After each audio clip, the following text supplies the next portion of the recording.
All right, everybody, welcome to the Big Nano Tech Show. It's Wednesday evening at 3 p.m. We're ready for a really wonderful show. We have really a lot of great guests. We got Victor Moreno from Amazon Web Services to talk about coding and career advice for all new devs or switching careers or getting into the whole thing. Then we got Kevin Miller coming on to talk a little bit about Code Conversations, what's going on with his podcast and little latest updates. Harsh Mangalam is going to give a presentation on Fresh.js. It's so fresh, I didn't even know what it is. So then we got Fadi Albitar, author from, Unlocking Your Full Potential. A really good book. I've already started it. I'm not quite done with it, but I'd love to hear what he has to say. And also back again with us is Terence Zimwara from Bitcoin staff writer. He's going to give us an update from all the way in Africa. Okay, so let's get started. I believe he's here with us today, Victor Moreno. All right. Good. So happy to have you on the show. I was like, oh man, I hope this guy responds to me because like I love the stuff that he says, and you're such a great teacher. So whenever you comment on stuff on LinkedIn, I was like, what has he got to say? What am I to learn today? So tell us a little bit about yourself and how did you come into coding and everything? What was the big start? Yeah, absolutely, man. Thanks for having me. So basically, I did, traditional career journey, CS background, CS in college, but I kind of like mismanaged my career in the beginning. And I got into a job that wasn't very applicable broadly. I was writing very thin Django wrappers on top of like 1970s IBM mainframe systems. Just for banking, they're asked for new reports all the time, and there's not that many RPG programmers anymore. So we had this company that did that, and I didn't work very hard. I wasn't very good at my craft, and when the financial crisis hit, I lost my job, and that was a wake up call for me. I was like, damn, like I can't go through life, not trying to get good at something because like. I got to the point where I had to like sell belongings to buy food. I had to take a job at a call center. I got out of tech. Eventually, I made it back through teaching. So I got to be employee number one for a coding bootcamp, and I developed the curriculum. I hired the staff, and then from there, I got to a Silicon Valley startup, and then I went to Amazon, and then Noom, and now I'm back at AWS. And all along the way, I've done like side gigs with a bunch of helping people launch their MVPs. So I've been fractional CTO for 11 startups. So that's kind of like the 2-minute spiel of how I got into coding. Oh, cool. Excellent. Yeah, I'm kind of interested. You mentioned boot camps because that's a big topic. So, like when I started, I was like, oh, should I do a boot camp? And I was like, oh, well, that's super expensive. And then I was thinking, well, they're going to pay for everything at the end. And I don't know, I didn't end up doing it. I just ended up kind of learning and doing all these projects on YouTube, which I found like amazing. There's so many projects you could do anything almost, and you could teach yourself. So I just kind of did that. It is hard though, because I felt like a boot camp or some kind of structure would help me, because then you get sidetracked with, you can go any place, you get a little lost out there. But on boot camps, I mean, are they worth it? What do you think? So, I mean, there's some nowadays, man, like there's one called New Camp that it's only like $3,000. So I would say that one is pretty much a no-brainer, man. Like there's some out there, and there's even free structured programs. Like if you are lucky enough to live in a city that has a free code camp meetup, and you just go through the free code camp curriculum, that's essentially a boot camp, because you're meeting, right. If the city has an accountable, periodic meetup that actually shows up, you're basically right. going through like a self-paced boot camp, but like with accountability and with structure. So I don't think that the ones that promise you that, oh, you're going to quit your job and spend 60 hours a day, 60 hours a week here, and after 3 months or 2 months, 2.5 months, you're going to have a job. That promise is, in my opinion, not true. And the job that you're going to have is as a TA in that bootcamp for the most part. And that's right. Not the job that you wanted, right? So I don't think those are a good investment. Like those that are charging like 15, 18, 20K.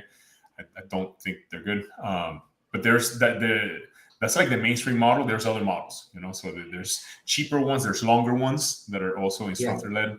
So if you do your research, you might find one that fits you well. But at the end of the day, it comes down to what you said. Like if you're not able to do it on your own, you should really prove to yourself that you're able to do it on your own for at least a couple months, like self-paced learning the code and make some real progress before you decide, okay, I'm going to go to this bootcamp because it's going to accelerate my journey. Like if you're not able to do it on your own, you're not going to be able to do it with a bootcamp because like you're going to need to fill in gaps after you graduate to actually make yourself marketable and find that first job. There's going to be a lot of gaps to fill.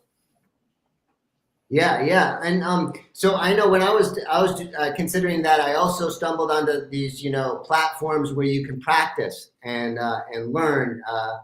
I can't think of the name offhand, but I know there's a few of them. Do you recommend any? Like Leak Code, HackerRank, Code Wars.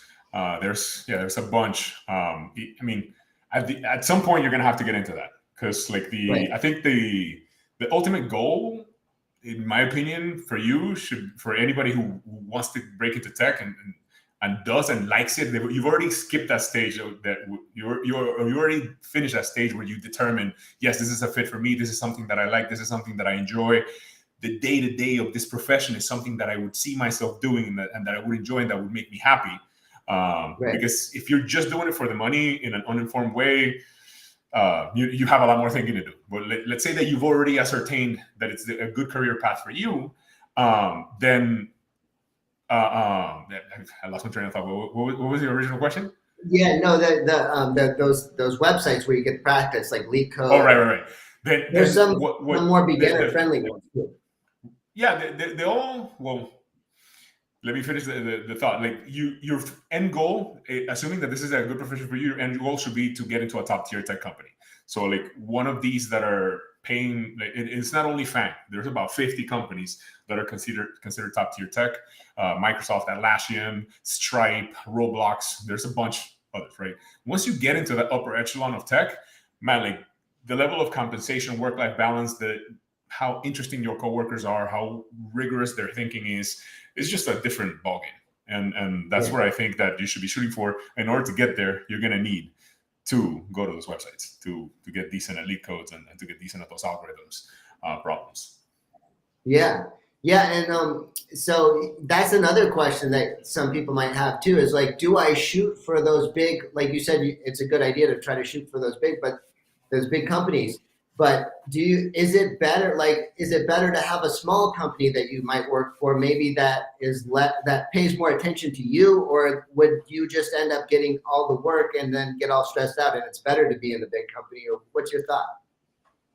Yeah, it depends on you, man. Like, and that requires a lot of introspection. I do think that there's, for somebody who's not good at the job yet, there's going to be significantly more pressure at a top tier tech company.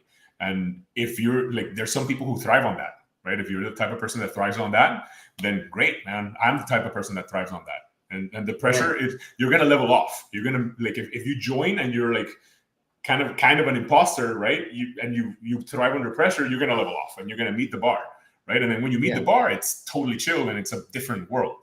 But if you're not the type of person who thrives under pressure or handles stress well, then you should probably not do that.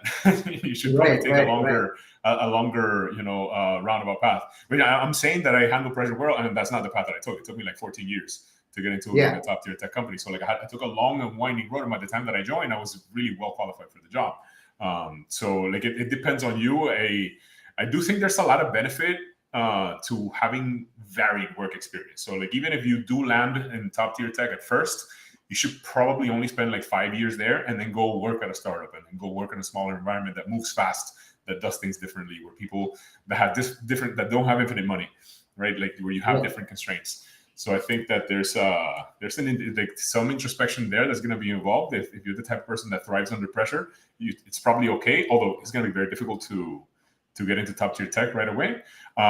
If you're not the person who thrives under pressure, don't even try it. I think at the end of the day, what most people end up experiencing success with is in getting some tech adjacent job. So work at a company, one that I've seen, working at a company like Chewy or Wix. They're tech companies, but you're not hired as a software engineer. You get hired into QA, or you get hired into tech support, and then you apply and you excel and you apply internally from tech support to QA, from QA to engineering. So like you make those types of shifts. That's one recipe that I've seen work really well. Right. Nice. And so you have a certain philosophy about coding. Like, tell us about that Church of Grug, and tell us about that. So I think everybody goes through this stage, through like a stage of several stages of development as an engineer. In the beginning, you are just super ecstatic that things even work, right?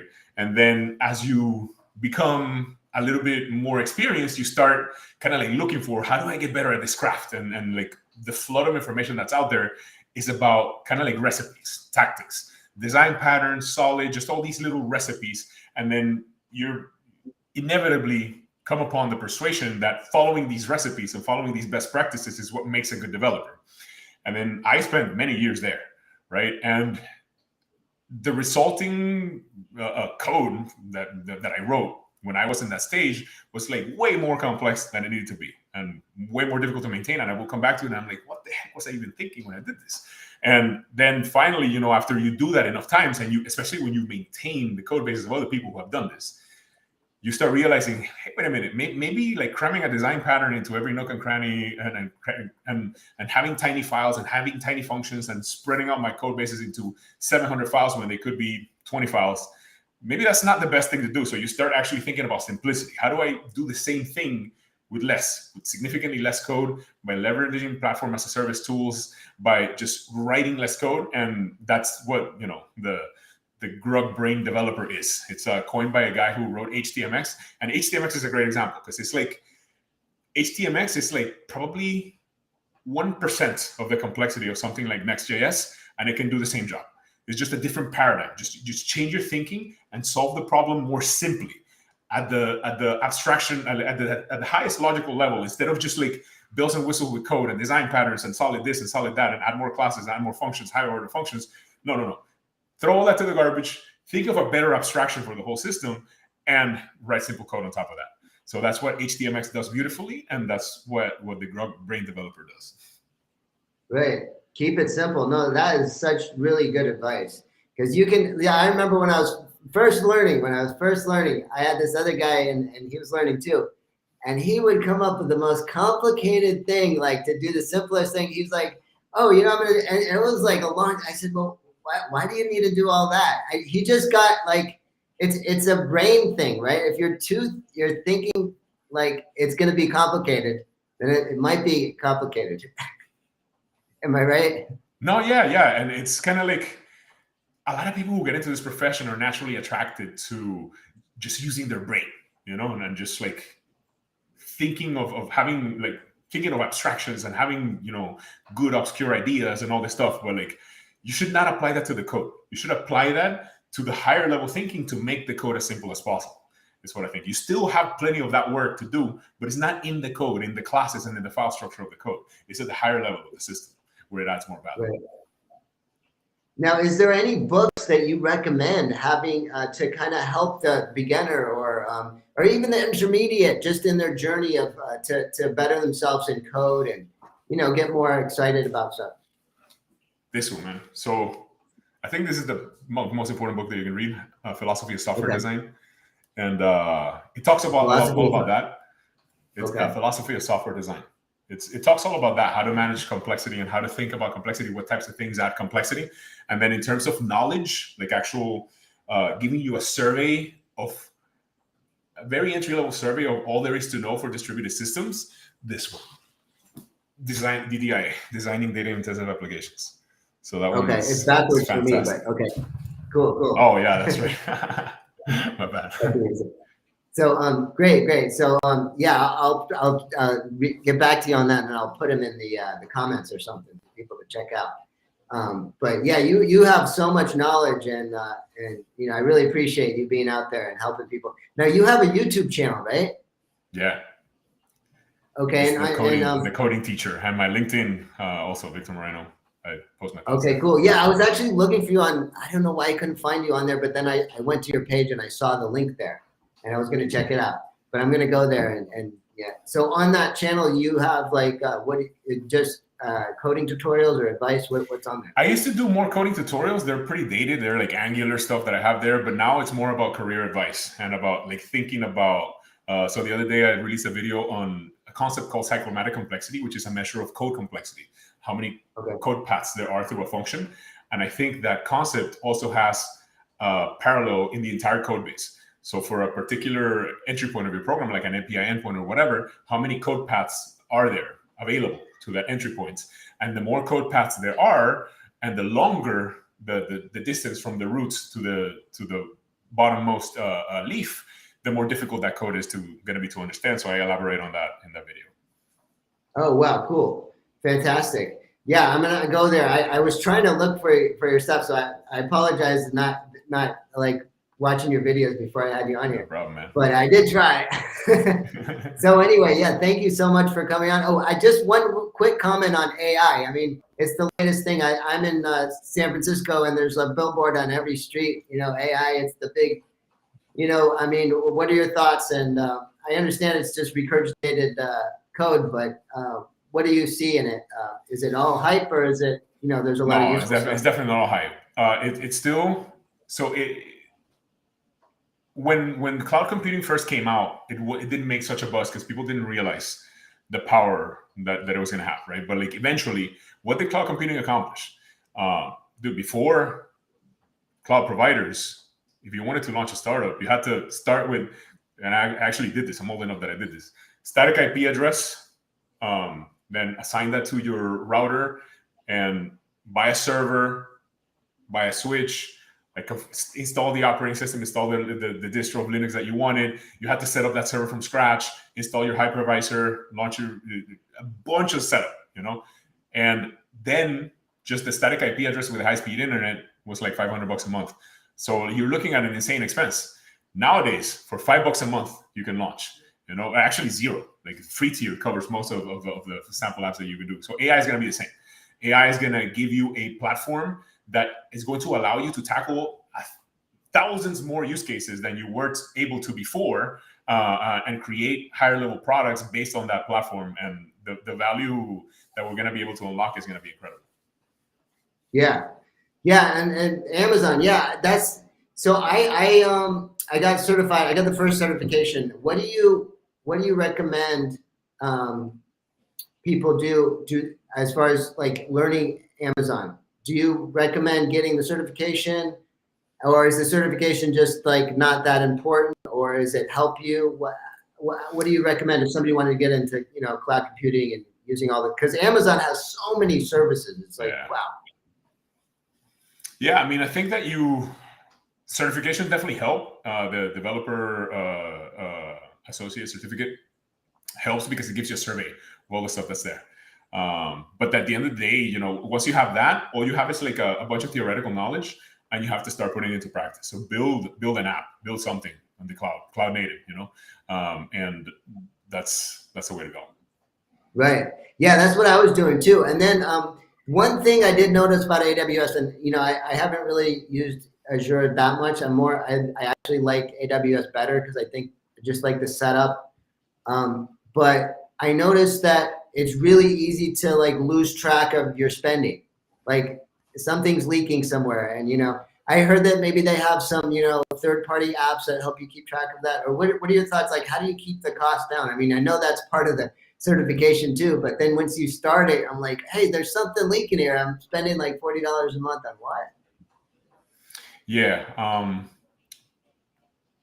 There's a few things, right? So there's billing alarms that you can set so that if it goes above a certain threshold, you get an alarm, and then you log in there and you start seeing. At the end of the month, you get a billing report that tells you, hey, look, this is what you spend, and then you can go in there and turn off whatever it is that you have turned on. And it requires more setup, and tutorials typically don't cover it.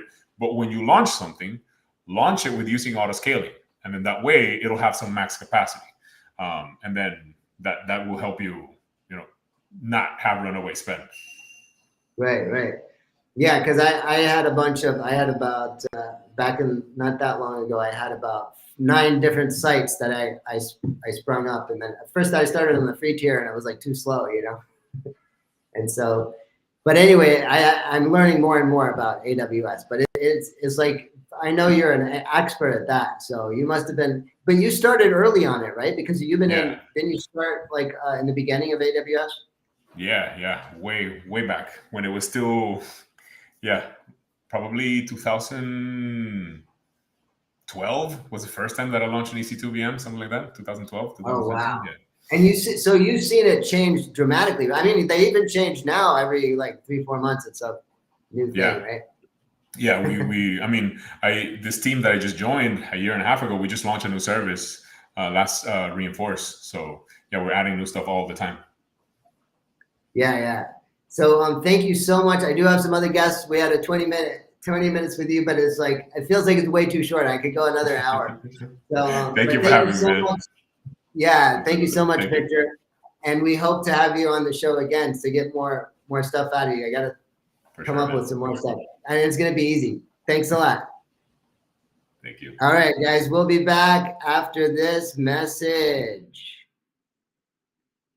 Welcome to Gabriel Foley Associates, where we bridge the gap between potential and opportunity. We specialize in technology development, connecting talented individuals with industry-leading firms. Our finest experts bring you software development, web applications, security, and web architecture, and much more. No job is too small or too large. We are the catalyst which will fuel your company's success. With Gabriel Foley Associates, you will dive into the future. Your success is our mission. Call now 415-669-6500. 415-669-6500. That's 415-669-6500. Call now. You can also visit us on the web at gabrielfoley.com. Remember, your success is our mission. All right, we're back with Kevin Miller. Hey, Kevin, how are you? Hey, man, doing well. How you doing? Good. I'm so glad you're able to come back. I was like, oh, is he going to be able to make it back here? He's probably busy. You're so busy over there with the coders, and I love it. I was just on there the other day, and you guys were discussing consulting business. So let us know what's new over there.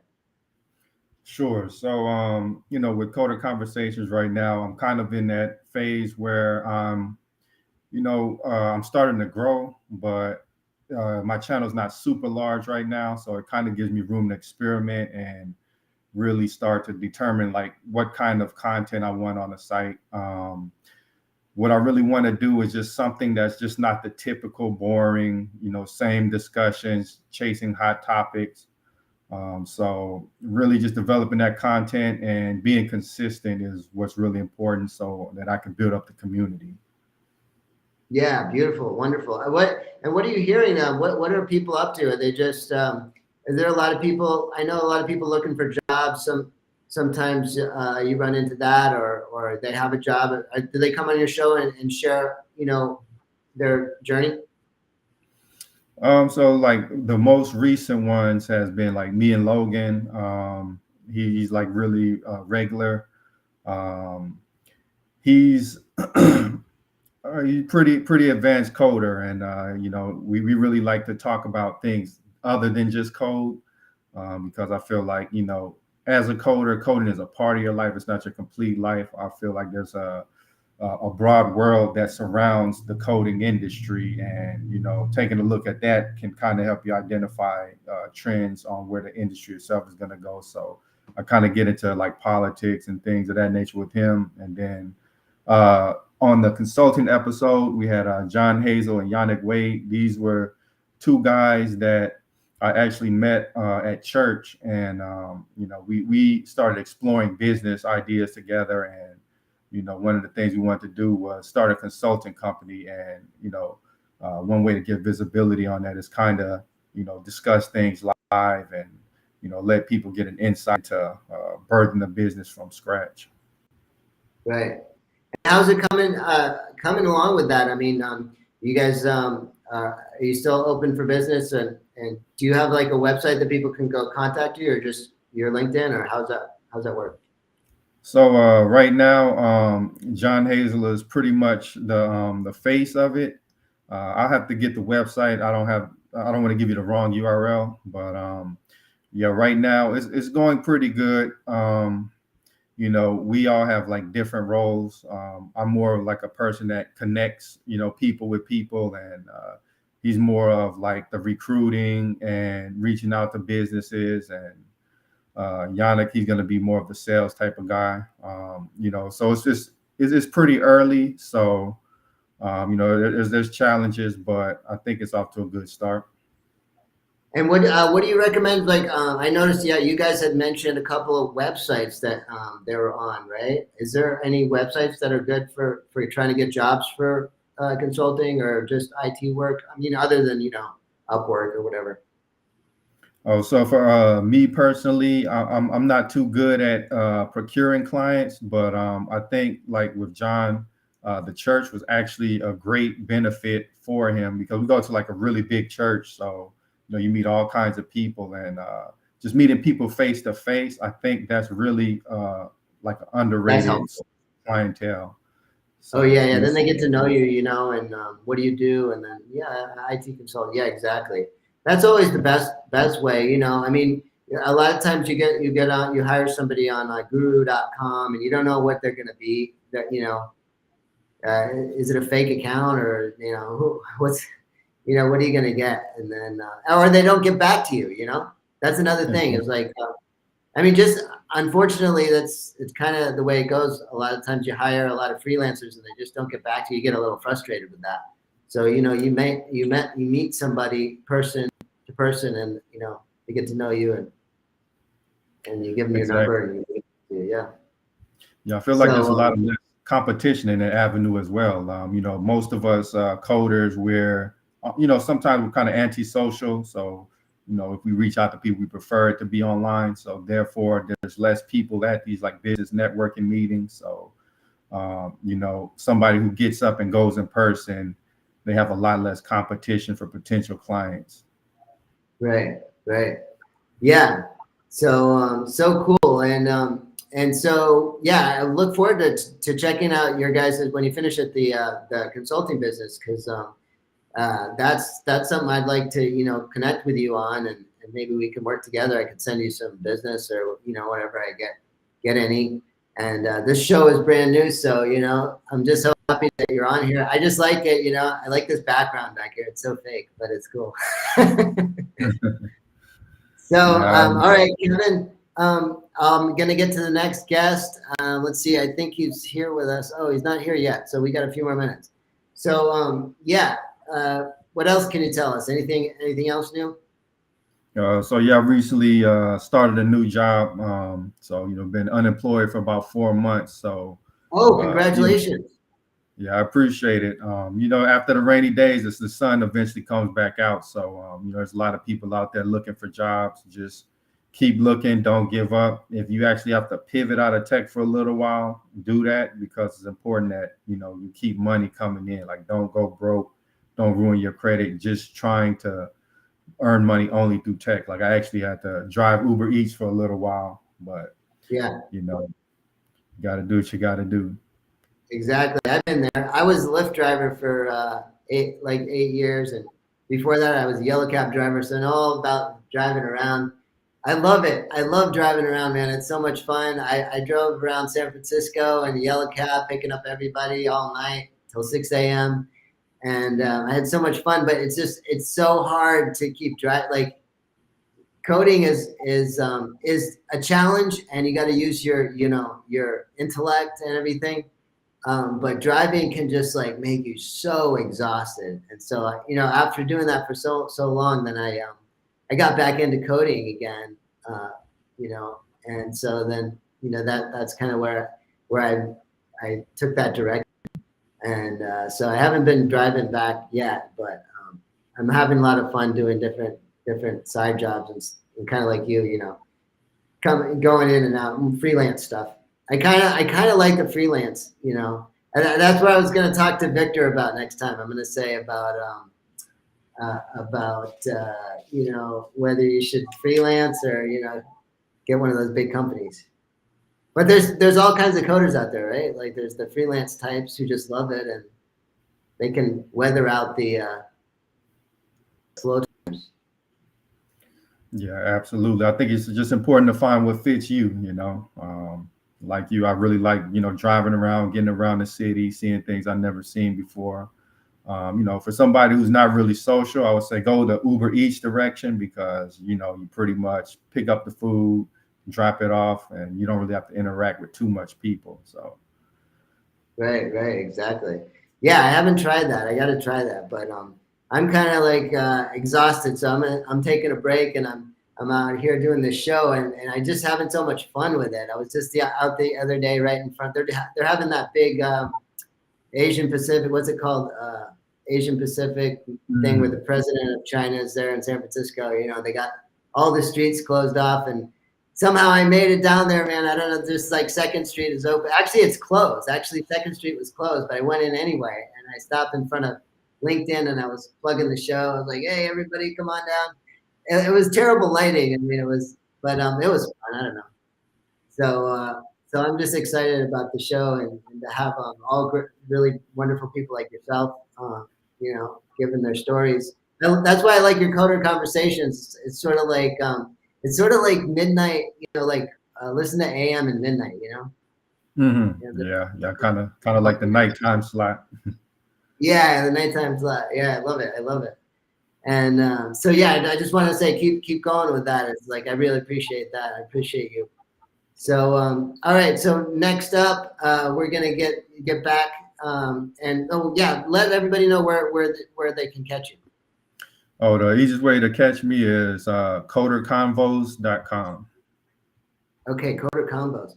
All right, Kevin. Thanks so much. We'll catch up with you in a bit. Appreciate it. All right.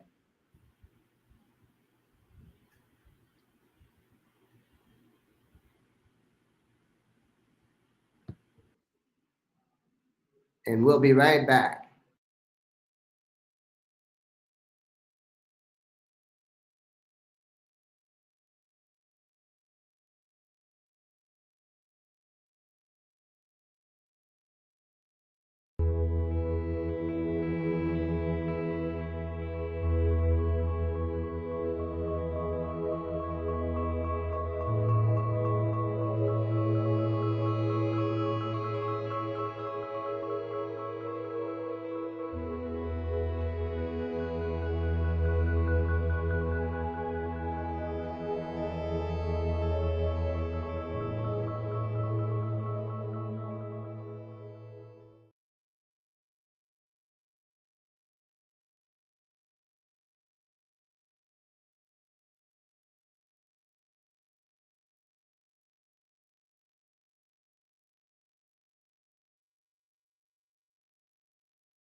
Insert clips of shock. Each frame, 2 seconds pause. There's an error. I apologize. I was not supposed to say that. Are you sure you want this? Underscore error. Stop error inserting people in shock. Images, searching. Wait, are you sure, sir, that you want these images? Underscore. Pause. No. More pause. Pause. Okay, now, the Big Nano Tech Show, every Wednesday from 3 to 4 p.m. Pacific Standard Time.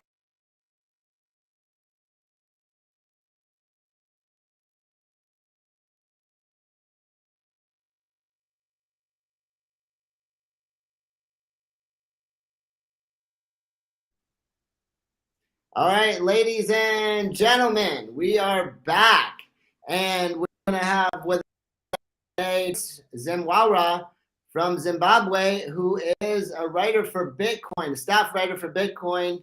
Let's bring him right in here. All right, Terence, how are you? Welcome back to the show. It was so wonderful to have you on last time, and we got a lot to talk about. I felt like our interview was a little short, but we had a lot of guests last time. So welcome back, and tell us a little bit about what's going on over there in Bitcoin. And you're writing a lot of articles, attending the Crypto Fest 2023. Fill us in. Well, a lot is happening, obviously, but I think the biggest talk now is these big guys trying to come in. I think I touched on that last week, and just yesterday there was this rumor about XRP, being XRP spot ETF, and suddenly the price went up. So that tells you there's excitement.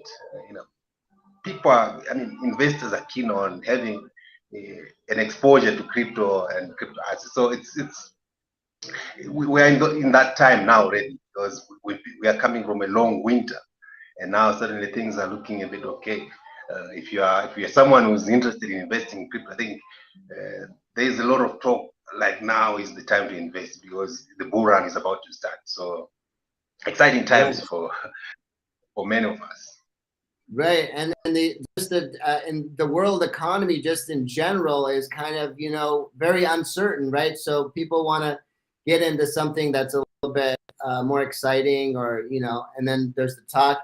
Tell us a little bit about I'm kind of good to talk about it, because I don't really understand everything so technical. You have a very extensive background in banking and whatnot, so. That's why from a simple point of view, can you talk a little bit about the security exchange, what's going on in the news, just so that the general populace can understand, like me. I'm just a run-of-the-mill guy. I don't know that much about crypto or banking. So. You mean the U.S. Securities and Exchange Commission, right? Yeah, I know that's kind of fueling it. There's something going on, some regulation or deregulation, or I'm not sure what. Well, the thing is, up until this point, we don't have clear, or there's not one body that regulates crypto. So you find in the United States, there's a bit of fight of who's supposed to be in charge of crypto. I know CFTC wants to have a say in this, but as far as we know, it is the Securities and Exchange Commission which has been at the forefront of this. Now, so far the biggest problem is they want to do it in sort of a more confrontational way, rather than talking to people that are in the industry, trying to find a common ground. So these are the challenges. So what happened, I think, in the past 12 months or so, was because the SEC, because it was going after companies like Ripple and many others like Coinbase, it in a way forced the crypto market to go downwards. Obviously, we know Sam Bankman-Fried and Don Cohen, their episodes, also helped in a way to drive down the market. But I think after seeing a few court setbacks for the SEC, you kind of feel like maybe they'll change their approach. And the fact that we've got big guys like BlackRock, who are essentially, funding some of these digital assets, it seems like we are going past that stage where there's a lot of uncertainty. We're going maybe to a new stage where there's better enthusiasm, more optimism from most players in the crypto sector. But obviously, all will depend if most of the outstanding court cases between the SEC and some of these players solved, or we come to maybe an amicable conclusion. When that happens, I'm pretty certain the market will move forward. Right. And so can we go into a little bit, because somebody's new on the scene, like me, as far as crypto, like I bought some crypto, I'm trying to get into it. There's a lot of, how do you say, it's not that easy for somebody who doesn't know anything to get into it. There's just buying some.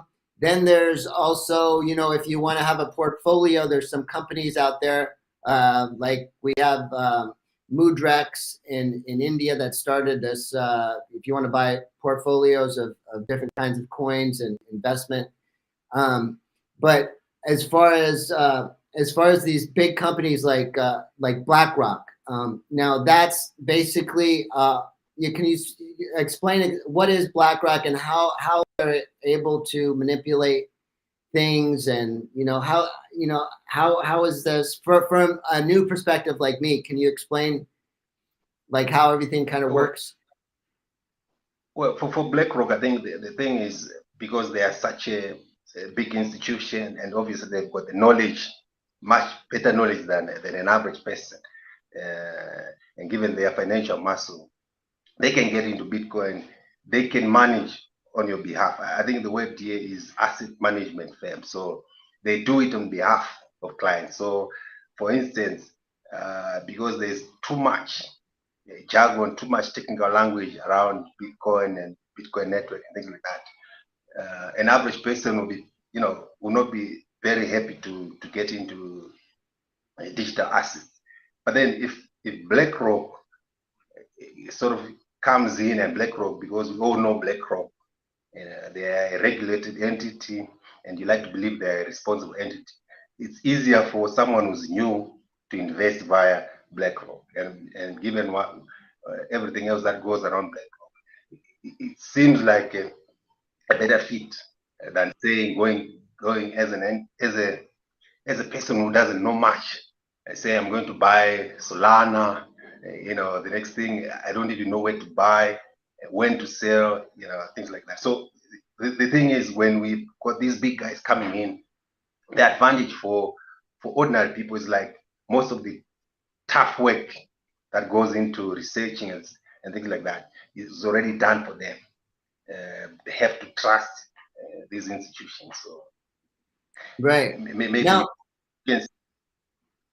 Okay. no, yeah. So I was just trying to figure out exactly how it works as far as just in general, like these big, because the whole idea behind cryptocurrency is to decentralize something, and so when a central kind of entity like BlackRock with a lot of money and a lot of muscle and a lot of it seems like that they can manipulate it. Say if they buy a whole bunch or if they sell a whole bunch, it seems a little dangerous. Is there anything that's like a safety factor or anything that is there or people are thinking about to kind of counteract that, I guess? Well, the thing is, I think you mentioned it correctly. The whole idea with crypto was to decentralize. Now, here's the problem, like you were asking. You are new. How do you know how to go about the whole thing? Where do you buy your Bitcoin? Is it safe? Because a lot of the entities that are selling, most of them, you find them online. They're not regulated. You don't find them anyway. So if they suddenly disappear, and it has been happening, you buy crypto on a certain exchange, then it disappears. It is happening every year.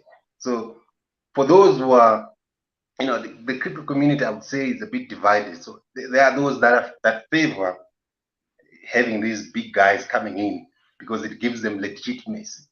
But obviously, it also comes with certain disadvantages, like you are asking now. What stops them from, say, manipulating things? I can tell you this: there is no proof that this has happened already, but we've seen in certain instances where a senior figure from some of these big companies, like Bitcoin, is too volatile, or it uses a disproportionate amount of non-renewable energy, non-renewable energy, and for those who advocate for clean energy, climate change, that's a big no. And as soon as one guy says something like that, you'd see Bitcoin tanking. And I think we saw that when Elon Musk, for instance, his company Tesla, I think they bought a whole bunch of Bitcoin. But then after a few years, he was like, we are no longer accepting Bitcoin to buy some of their vehicles because it uses too much energy. And Tesla being a clean vehicle that they claim to be, that in a way it sort of halted the momentum that Bitcoin had. Yeah?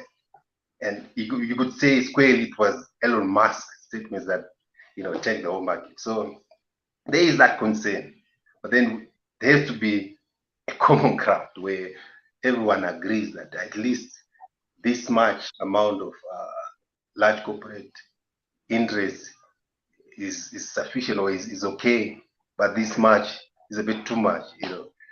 I think no one really has the answer, but if people were to sit down, I think we can always come to a common position that saying that this is what is needed and this is a bit too much. Right. Wow. Yeah, that's very insightful what you had to say. Yeah, I mean, because I mean that can happen anywhere, just in the dollar, or regular, whatever dollar or whatever currency that you're using. But at least with crypto, we have that decentralization and also the transparency for in the blockchain. And I think that for me, that's exciting, because because the dollar and any currencies, it can be manipulated, and it is manipulated. But I think with the crypto, at least you have that decentralization, which makes it more complicated. I know that there's always going to be people out there always going to be like manipulating something, right? But at least with crypto we have that. Tell us a little bit about Crypto Fest. I just saw it on your page. Are you going there, or did you already go there? Well, unfortunately, I'm not going there, but I like to. It's one of those events where like-minded people come together, and we take notes. They share notes of what are we going to do next. Industry challenges. Like, for instance, I think a few days ago, Swan Bitcoin, they announced that they are sort of suspending an interaction with mixing services. Bitcoin mixing. So it's a concern for some. So there needs to be discussion around this, so that when people go out to lobby, to find support, maybe from the public or from politicians, you do so from an informed position. Right.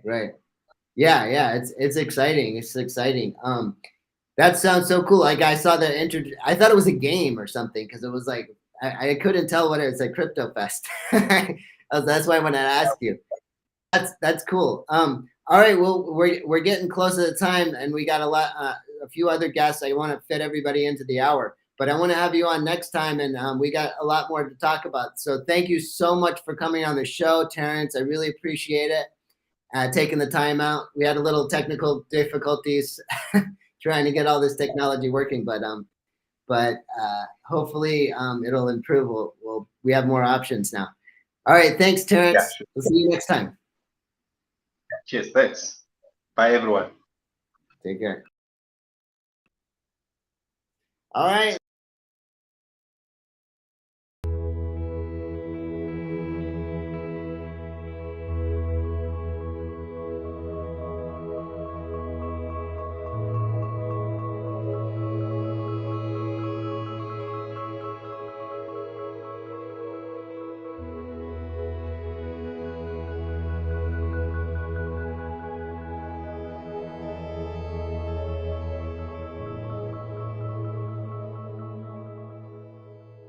The galaxy of tech recruitment, one name shines brighter. Gabriel Foley Associates. This staffing firm is a spotlight illuminating paths for your company and developers alike. On our ship, you'll traverse the tech universe at blistering speed, experience the clash of human ingenuity and robotic proficiency, triumph over obstacles not with arms but through code. At the end, you stand triumphant in innovation's dawn. Gabriel Foley Associates is where your tech dreams take flight. So call us now at 415-669-6500. In the galaxy. All right, ladies and gentlemen, we're back, and we got an exciting guest here tonight. I believe he's with us, Harsh Mangalam. He's going to be giving us a presentation on some fresh JS. It's so fresh, I didn't even know about it. So fill us in. Yeah, hi. All right. Yeah, I was excited when you were telling me about this. This is new, right? Yeah, actually, this was a new framework that was created by the Deno team, and that is built on top of Deno runtime. Okay. Okay. Yeah, you're gonna share your screen, right? As soon as then I think I pop it in here. Yeah, okay, so let me share my screen first. Okay.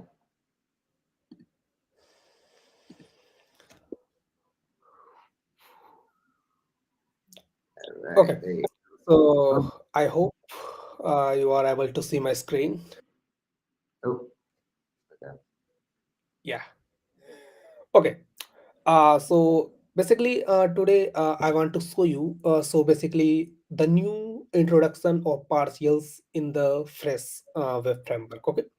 So basically, what happens in the Fresh when you will go to any route, your page will refresh. So you will see if I will go to any link, so my complete web page will reload and a new page will be fetched and rendered inside my particular route. Okay. But in Fresh 1.5, they have introduced partials. Using that, this will not reload your web page, and you can update a particular area of a web page like without loading all the pages data.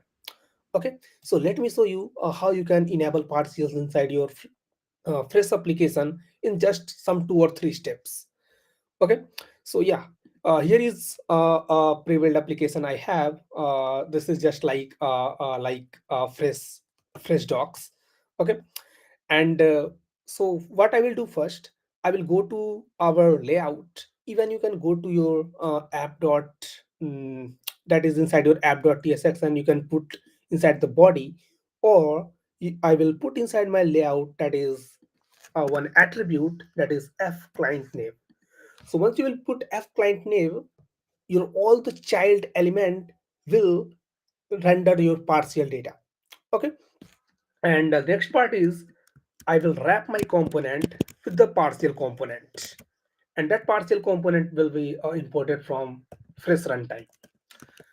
Okay, and here you have to put the name of a partial, because there will be many partial and there will be a data where you want to update in particular partial, so partial will be recognized with their name. So here you can put the partials, like in my case this is docs content. Okay, so by putting these two things, so you will see if I will go to my page and if I will navigate to the particular route, so you will see my page is now not reloading. So this means you will get an app-like feeling without reloading the complete page, and you will get best of client-side navigation. Okay, but you cannot stop here. Even you can utilize partial to get content from another route, and you don't have to get all the data at once. You can only get a particular required data from that partial. Okay, so what I have done, I have created a route, that is a partial route, that is basically returning some content from my dummy object. Okay, so what I will do, I will wrap this one with the partial. Okay, and I will give the same name that I have given there, that is docs content. Okay, and here what I don't want to send my any layout data. So you will see if I will show my console here. Let me show the network tab. Okay, so you will see if I will further navigate.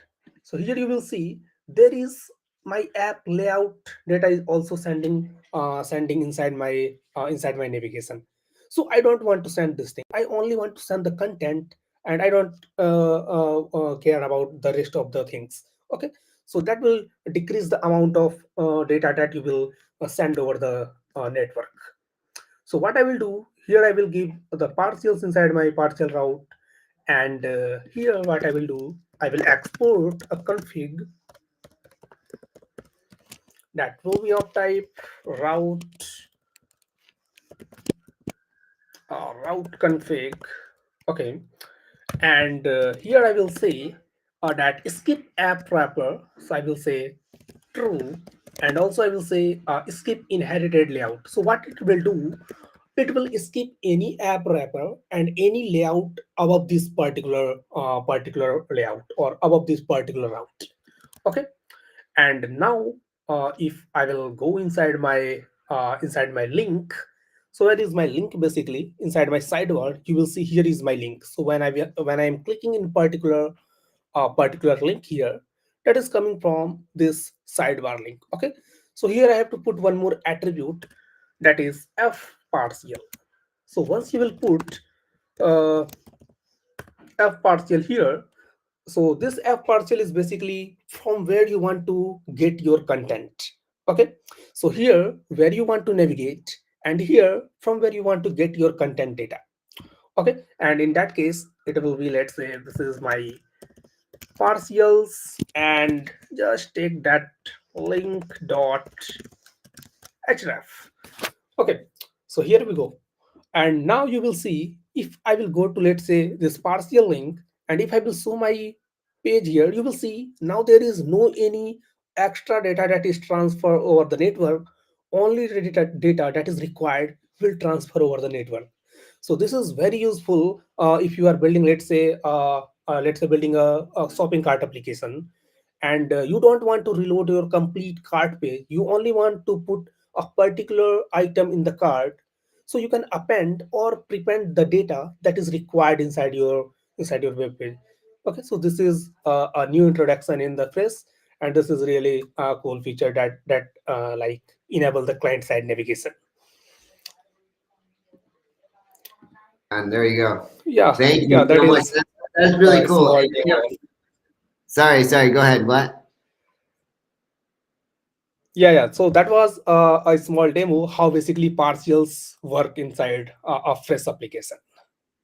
Beautiful, beautiful. Yeah, and so what I'm going to do is I'm going to cut all these out, and then I'm going to post them separately so people can stop and watch. Because also we're going to be on a podcast too, so they might not be able to see. But if I break up your video, you'll go to the channel. I'll have it on Instagram and LinkedIn or whatever, and you can see you coding, and you really can learn something good. So I really appreciate you sharing that with everybody today. So are you available for, say, if somebody wanted to hire you? For now, I'm not available for hire because I already working as a full time for now. Oh, okay. So okay, great. All right. Well, that's why I'm so happy you're on the show, because I know your time is valuable, and I'm very appreciative of you coming on and sharing that with me, and everybody on LinkedIn can see and appreciate your skills, because you're definitely talented, man. You're out there. You can put together a great presentation, and Yeah. thank you so much. All right, Harsh. Hopefully we'll have you back next. I want to try. I only have the hour, but we're going to go over, no problem. And we'll see you next time. Okay. Yeah. Sure. Thanks a lot. All right.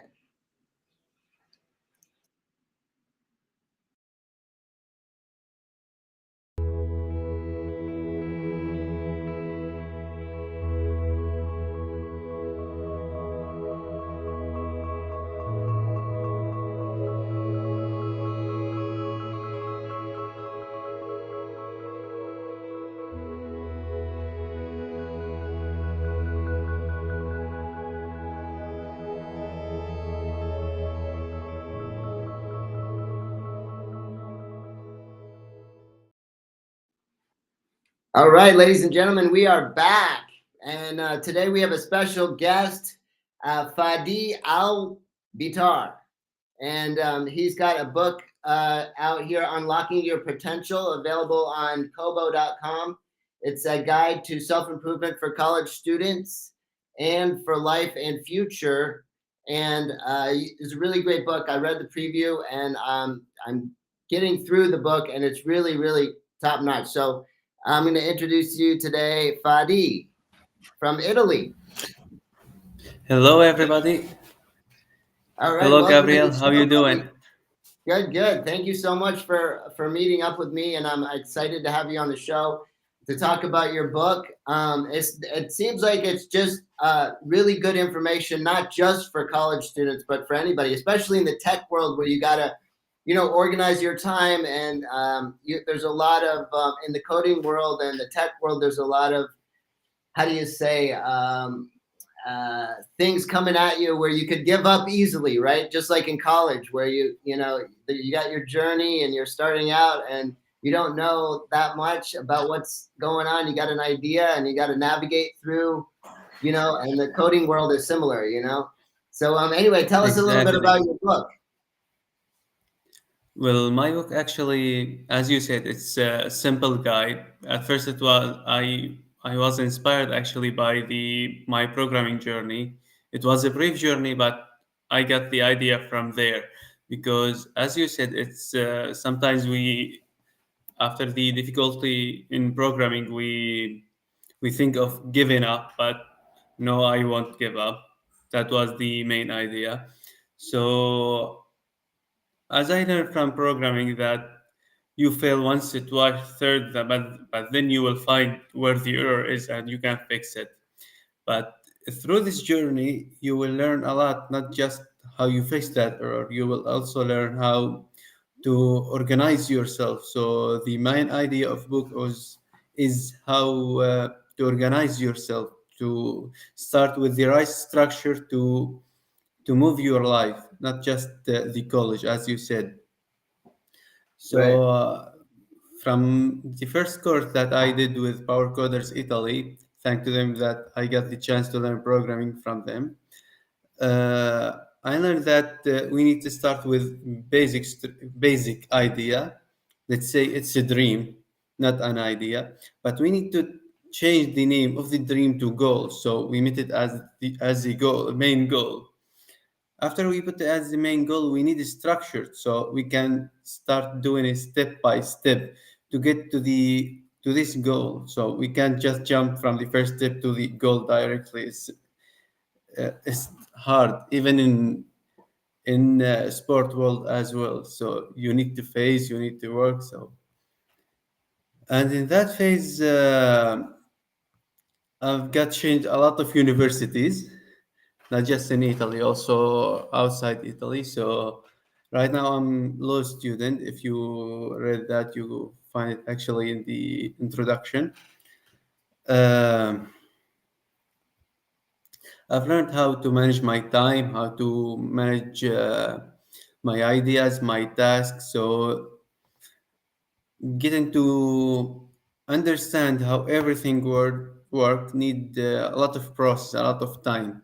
So managing the time is one of the main ideas inside the book. Actually, it called time management magic.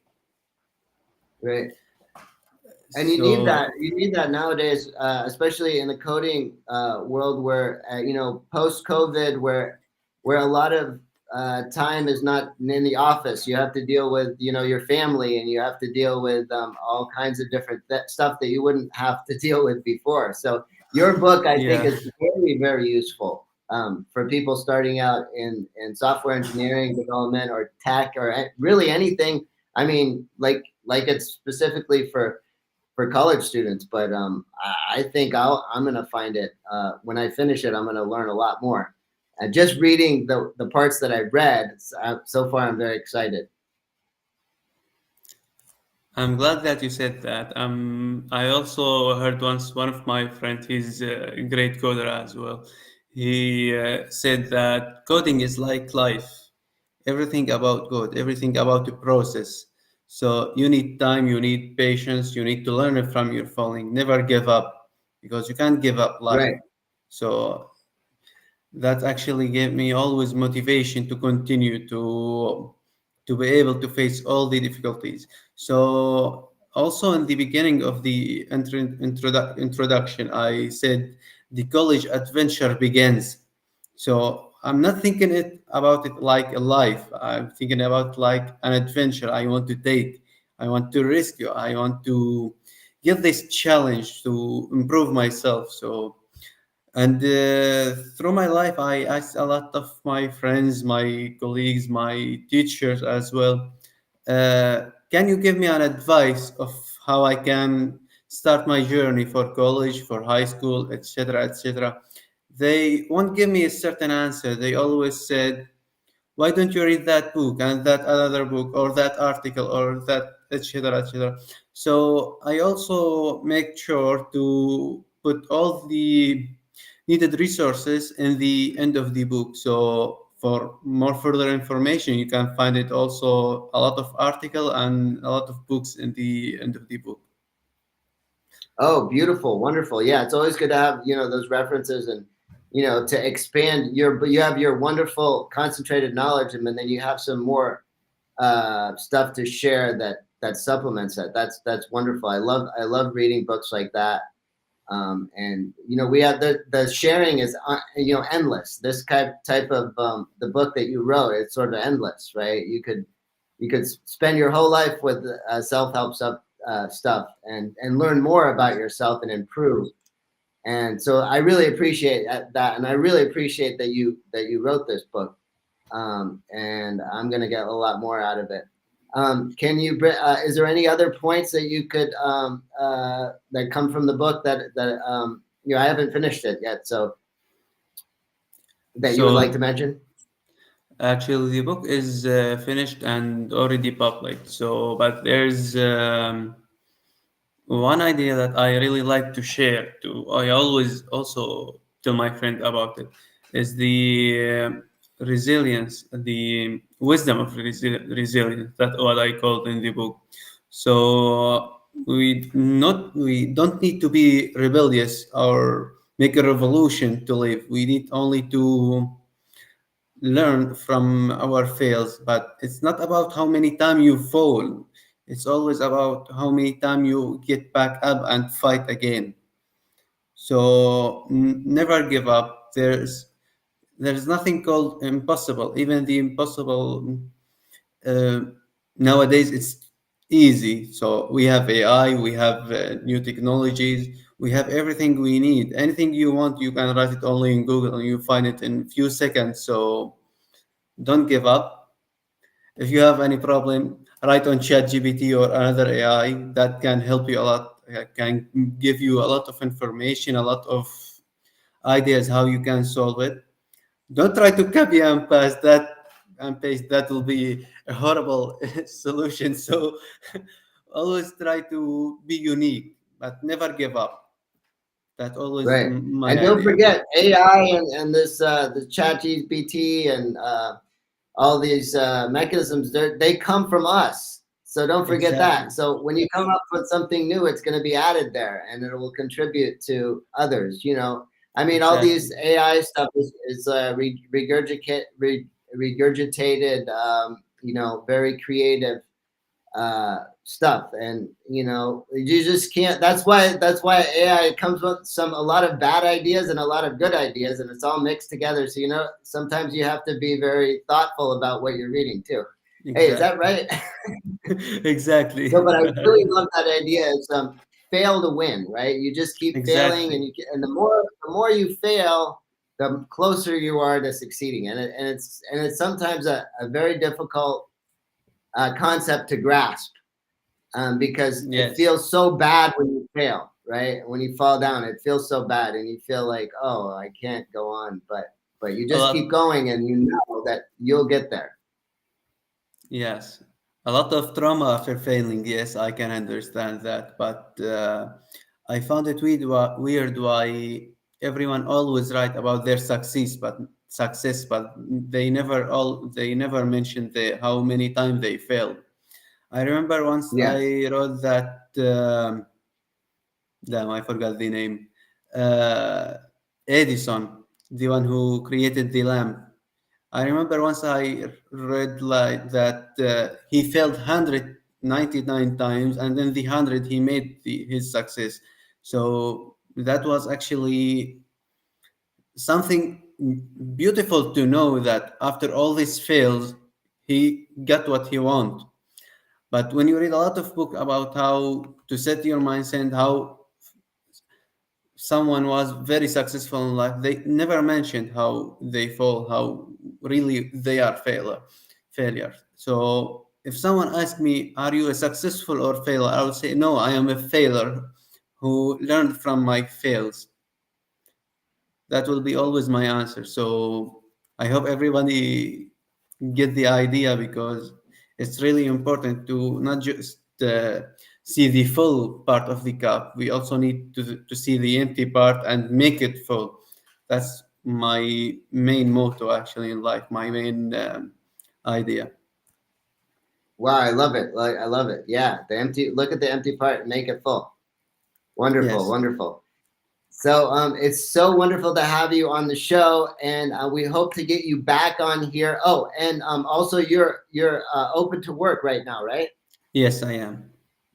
Okay, so and tell everybody how they can get a hold of you, and you know, in case they want an expert coder like yourself.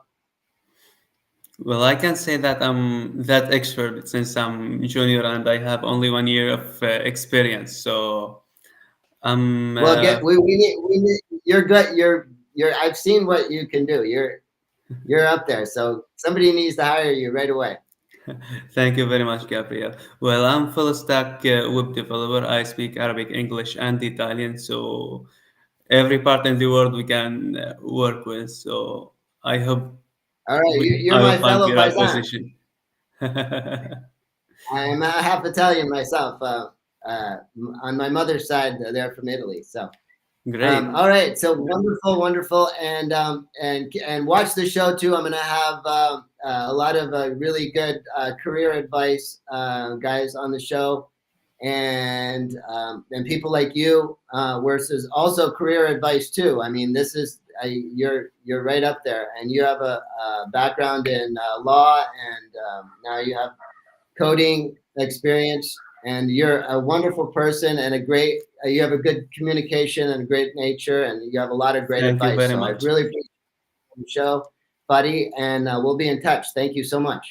Thank you too. Thank you very much, Gabriel. Have a wonderful day. All right. You too.